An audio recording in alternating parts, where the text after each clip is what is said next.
Vote চুরি কাণ্ডে উত্তপ্ত ভারত। টানা তৃতীয় মেয়াদে এসে প্রধানমন্ত্রী নরেন্দ্র মোদী কঠিন রাজনৈতিক সংকটে পড়েছেন।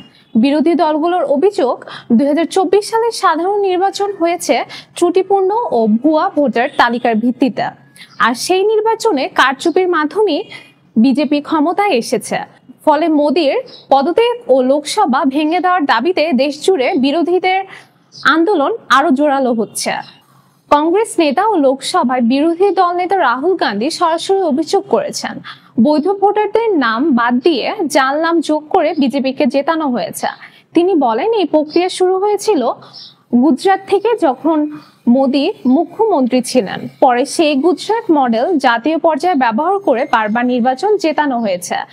বিহারের মুজফফরপুরে নির্বাচনী সমাবেশ থেকে রাহুল গান্ধী বলেন, এই কাজে মোদীকে সহযোগিতা করেছেন স্বরাষ্ট্রমন্ত্রী অমিত শাহ ও নির্বাচন কমিশন।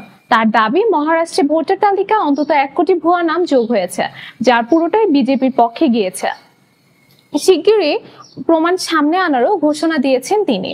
শুধু কংগ্রেস নয়, তৃণমূল কংগ্রেস, ডিএমকে, আরজেডি, সমাজবাদী পার্টি সহ একাধিক আঞ্চলিক দলও এই অভিযোগে রাহুল গান্ধীর পাশে দাঁড়িয়েছে। তৃণমূলের অভিষেক ব্যানার্জি সরাসরি বলেছেন, ভুয়া তালিকার ভিত্তিতে নির্বাচিত সরকার বৈধ নয়, তাই মোদী ও তার মন্ত্রিসভার পদত্যাগ জরুরি। এরই মধ্যে নির্বাচন কমিশন স্বীকার করেছে, বিভিন্ন রাজ্যের ভোটার তালিকায় অসঙ্গতি আছে এবং বিশেষ পর্যালোচনায় লক্ষ লক্ষ ভুয়া নাম বাদ পড়েছে। শুধু বিহারে বাদ পড়েছে প্রায় 65 লাখ নাম। বিরোধীদের প্রশ্ন, যদি বিহার ও পশ্চিমবঙ্গে ত্রুটি থাকে, তবে মহারাষ্ট্র বা গুজরাটে তালিকা নিখুঁত কিভাবে হয়?